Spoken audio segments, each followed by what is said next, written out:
Tingayananiswe sei naMwari uyezve tingamushumire sei? Dai hama dzangu muchiziva kuti chinokukonzerai kuti mutadze, kuti muite zvivi, kuti murege kuzvininipisa pasi paMwari musiki napasi paishe wedu Jesu Kristu, chinhu chakagadzirwa kuti mugochiita, nokuti mhodzi yewakaipa yakatanga yakushwa pamunda wakanga wakagadzirwa kare.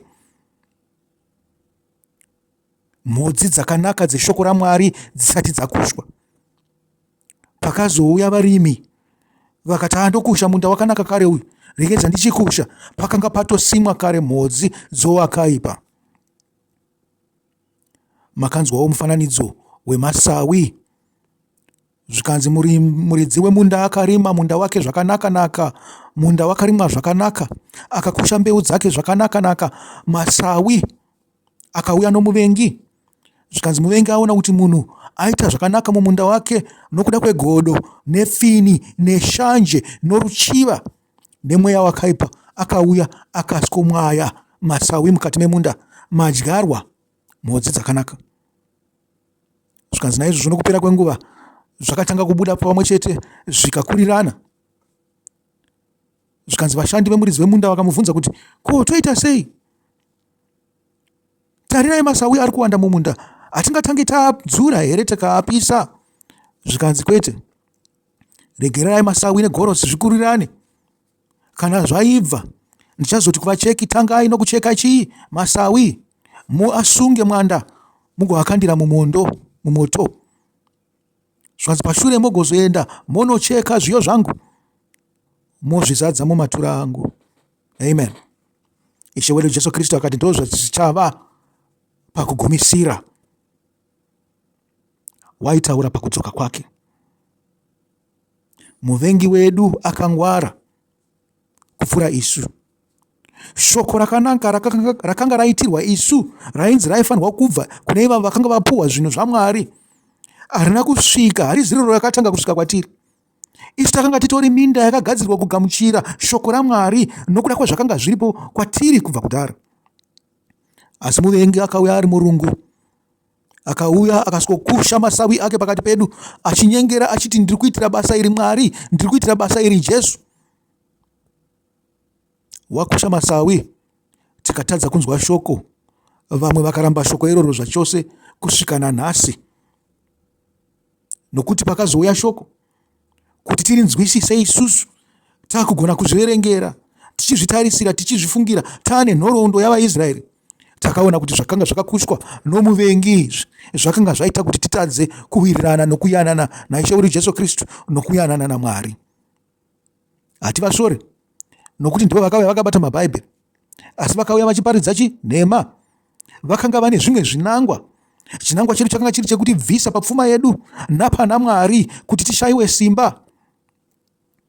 Dai shoko iro rakangonanga richibva kune vavo vadzidzi vaishe wedu Jesu Kristu richiuya kwatiri risina kumbopfuura nekune madzimambo ekunana England nekunana Europe uko, ringadai rakasvika zvakanaka, tingadai tiri vanhu vanotenda.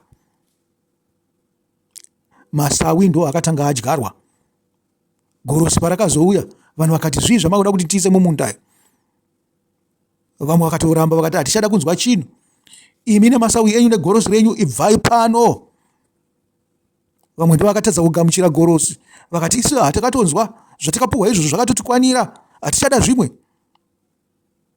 Zvokwadi akatadza kupinda kuvanhu kuti vanhu vanzwe kuda kwaMwari, vazive kuda kwaMwari, vayanane naMwari, vagoyanana naishe wedu Jesu Kristu. Hama vadiwa, rino izuva ra40 rokuverengwa kweOmer, tichiti makaropafadzwa imi Mwari Baba, makatipa mitemo yenyu inotitsvenesa, makatirayirawo pamusoro pekuverengwa kweOmer. Rino riri zuva ra40 rokuverengwa kweOmer, zvichireva mavhiki 5 namazuva 5. Mwari ngaaropafadzwe. Tinokurumbidzai Mwari Baba, tinokutendai. Masawi akabuda, zviyo zvakanaka zvikazotevera.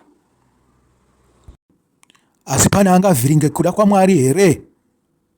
Zvingawanikwe kupi izvozvo?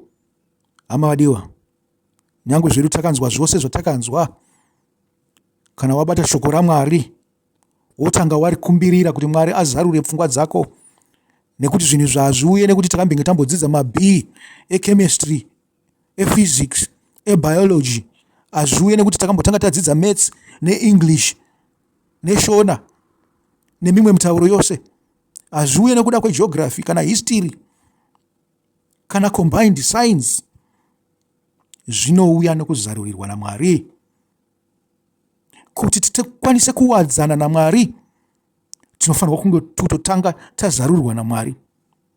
Asi takapuwa shoko rinoita kuti tive nedoubt, tirambe uyezve timukire Mwari nyangwe tichimuda, tichawana kupiko chichatiyananisa naKristu? Tichawana kupiko zvichatiyananisa naMwari? Achaziva ungwaru hwababa ndiani? Achanotora mashoko kubva kwavari ndiani?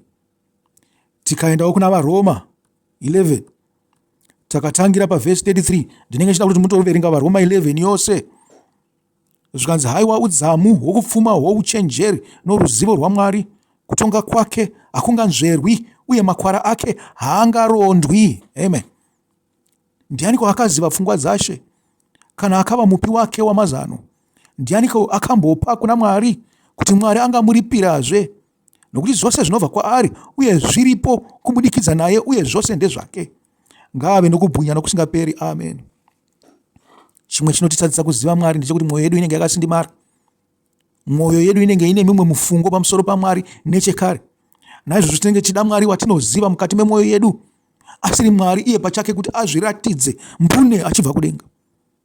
Varume, hazvitore basa rakawanda kuti iwe pachako uone Ishe wedu Jesu Kristu akaroverwa pamuchinjikwa, akafa, akamuka nezuva retatu, akazokwira kudenga, atirayirawo kuti tive nesimba tiite zvaakanga achiita. Hazvitore zvakanyanya kuti uone Mwari pachake, asi Mwari akazvivanza kwatiri nokuda kwekutadza kwedu. Mwoyo yedu yakasindimara. Tine mufungo watinawo pamusoro paIshe wedu Jesu Kristu nepamusoro paMwari usingagamuchirike kwaari. Tinotoita kunge tine zvifananidzo zvatinonamata, zvatinokotamira kwazviri nguva dzose, iye Mwari aripo achida kuzviratidza kwatiri. Garai mwoyo yenyu yakazaruka muchinyengeterera shoko rinobva kuna Mwari, kuti tibvise kusindimara kana kuoma kwemweya wedu kwakaitswa patiri nekuda kweshoko ratakambenge tanzwa, nekuda kwedzidziso yatakambenge tambowana. Tisunungurwe, tinoda kusunungurwe, tibviswe pahutapwa hwepfungwa hwatakanga taiswa navarungu. Izvi hazvizikanwa navakuru venyu vekuZimbabwe, hazvizikanwa navatungamiriri venyu, hazvizikanwe nevose vane pfuma zhinji, vane mari varimo muZimbabwe. Hapana chavanozongoziva pamusoro pehukama hwavo naMwari. Hunotoda kugadziriswa kuti vazive chokwadi, vavhurwe maziso kuti vasazvinyengere vachifunga kuti vanoshamwaridzana neavo vavanenge vachida kuti vavapambe. Vachatishatisira nyika. Ropa rakadeurwa rakadaro kuwanda, rakava rakafirwa mahara. Mwari akabuditsa kutsamwa kwake pamusoro pavo nepamusoro pedu isu tisina mhaka.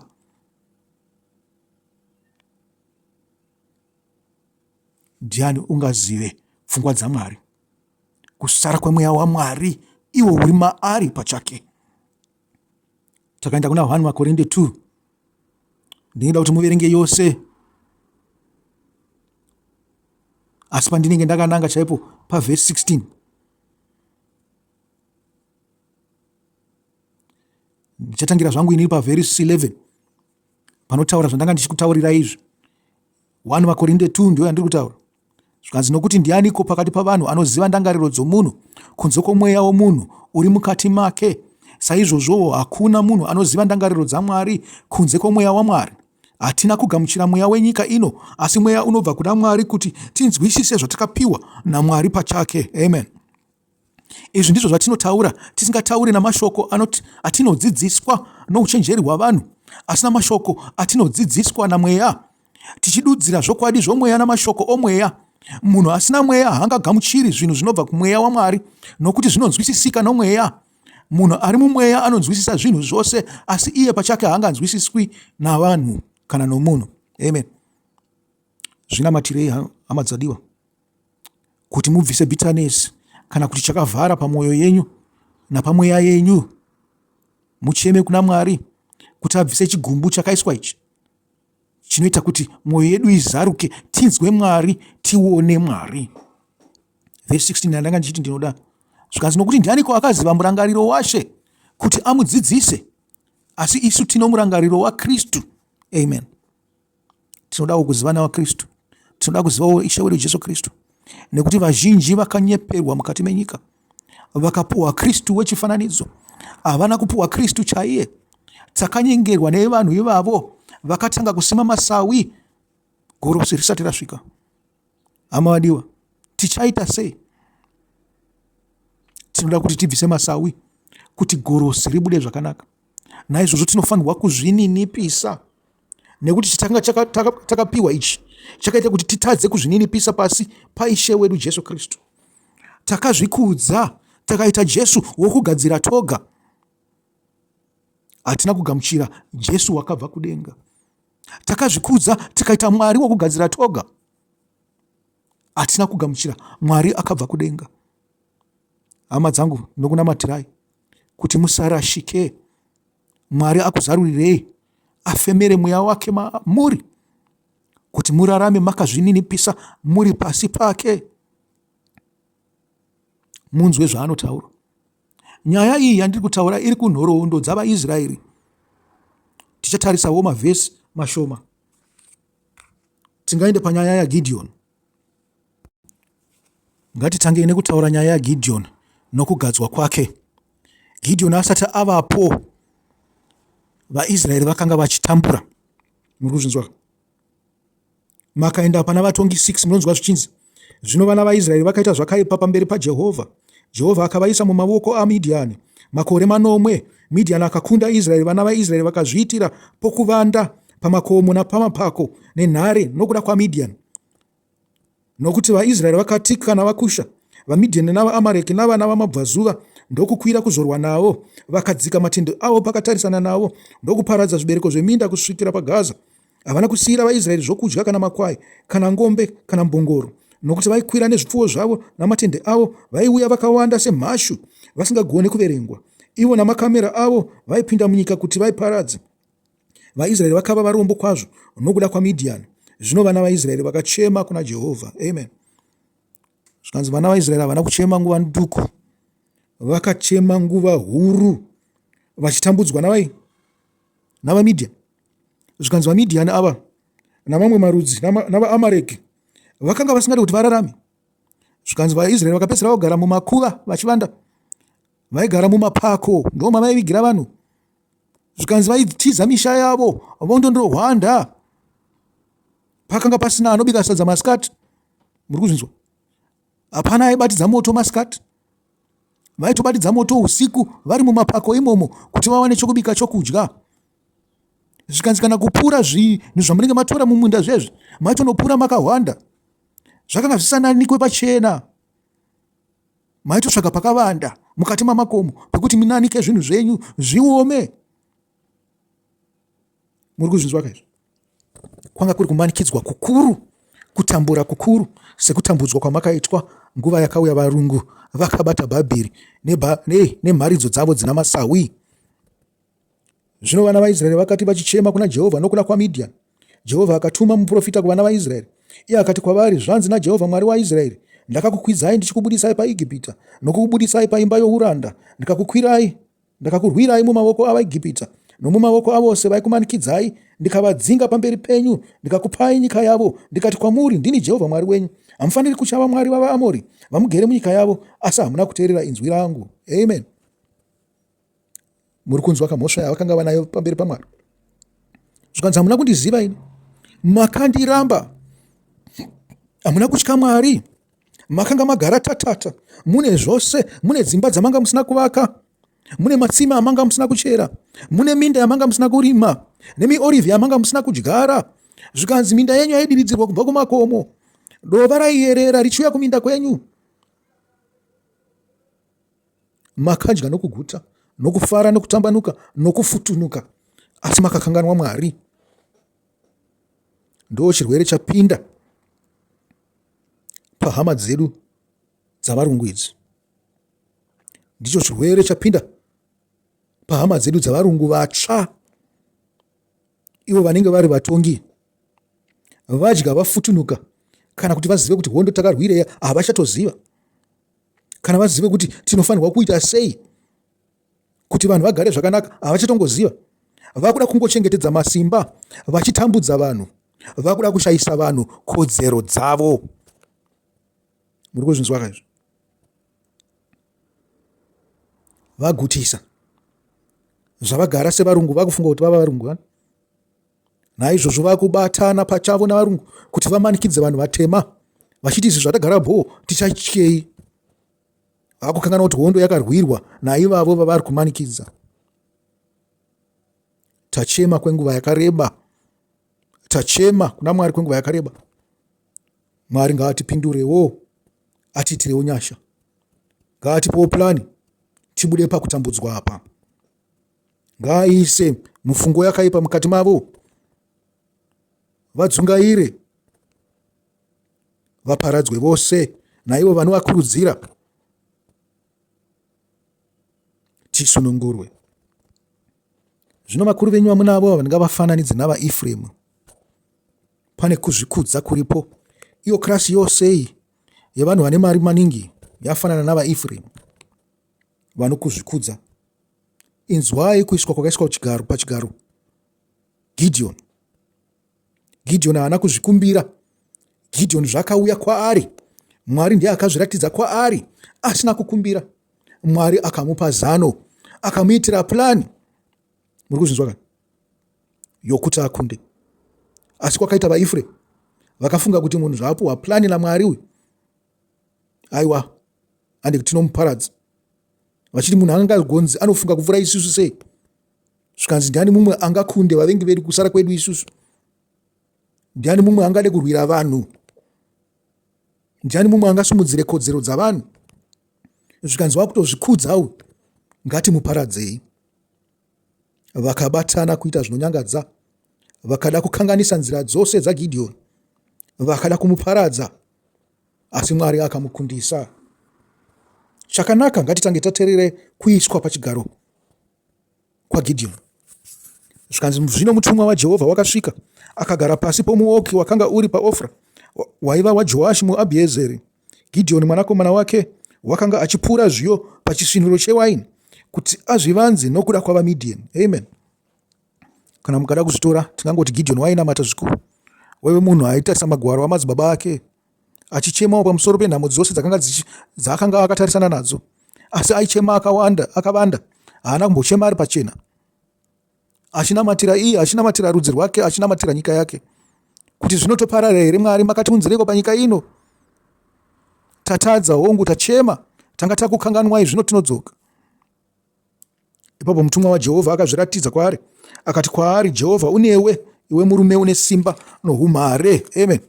Imi munofunga kuti kunamata kwese kwaita Gidheoni aiziva kuti Mwari aripo here? Aitofunga kuti Mwari akamurasha kare kare.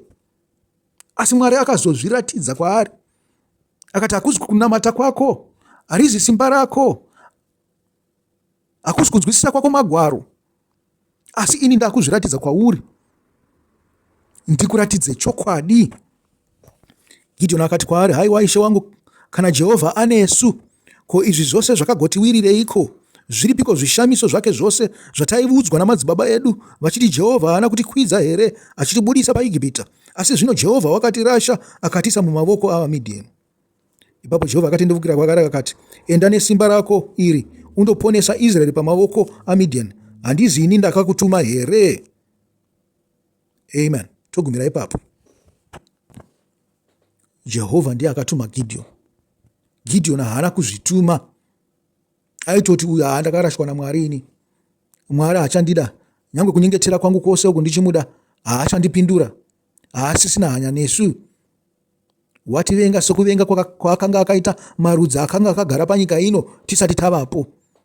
Takamutadzira, asi tadzoka kwaari haachada kunzwa. Takungonyengeterawo kusvikira taparara. Akataudzana nemutumwa waMwari, vakavhunzana mashoko. Akaudzwa mhinduro yekuti ini ndakupa plani yekuti uende unosunungura vanhu ava. Enda unovasunungura. Zvakazoitika. Asi toda kusvika pane vaEfremu. VaEfremu vekuzvikudza kwavo vakanzwa kunzi Gideon wakaenda oga navamwe vanhu vashoma vaakanga anavo, akandokunda vaMidian navaAmareki, akauraya madzimambo avo, akadzoka kumusha. Vakati akagozviita sei? Isu tinofanirwa kunge tichitonga tisipo. Ndiani kwaanombonzi Gideon uyu? Akagozviita sei izvi? Gideon haana kunge akoka, zvida akavakoka, havana kuuya zvavo. Vakati wonogotikokera kuhondo ndiwe aniwe? Wakamborwa hondo here iwe? Muri kuzvinzwa? Akati aiwa, rekedza ndiende zvangu nei nevanhu vandapiwa naMwari, tindorwisa vaMidian navaAmareki vari kutitambudza. Zvisinei, Mwari ndiye achatirwira. Zvokwadi Mwari akavarwira, vakakunda vaMidian navaAmareki. Vatodzoka kuhondo zvavo vachitoti tapedza basa, isu tose Israeri yose yasununguka. Havana kuziva kuti vamwe vavo vachavamukira. Ndo vaEfremu vaizvikudza vachiti isu tiri rudzi rwokutonga,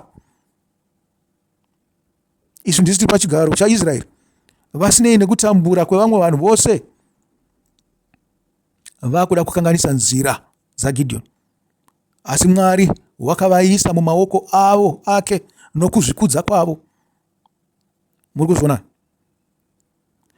Asi chirangarirai chinichi, Mwari aigomutsa Gideon sei wekuno rumwe rudzi, asingamutse imba yaEfremu yakanga yakaitwa mukuru paimba yaIsraeri?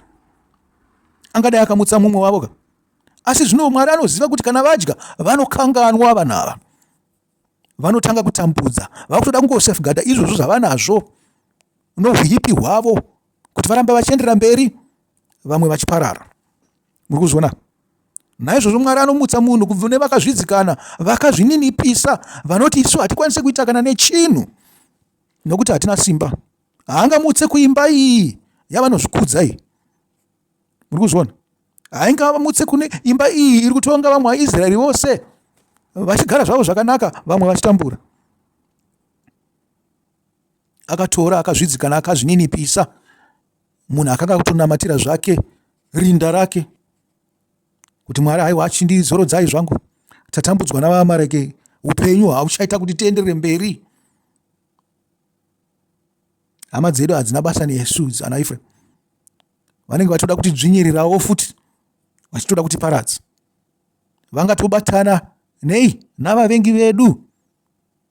Chamusina kuona panyaya iyi ndechekuti vaEfremu ndo zvavakatoita, vakatonobatana nevadzivisi vani vavaIsraeri.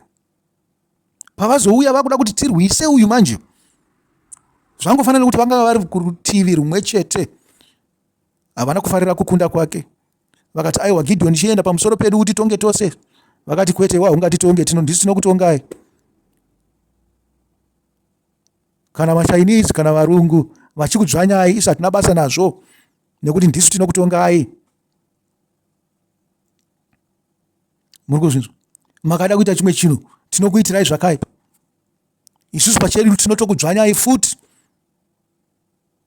Tava vadzvanyiriri venyu. Mwari akaisa vaEfremu muruoko rwaGideon, vakakundwa, vakaparadzwa. Nyika yakava nerugare. Zvino tichawana piko Gideon? Mwari achatitira plani ipiko yekuti tisunungurwe kune ava vari kutitonga?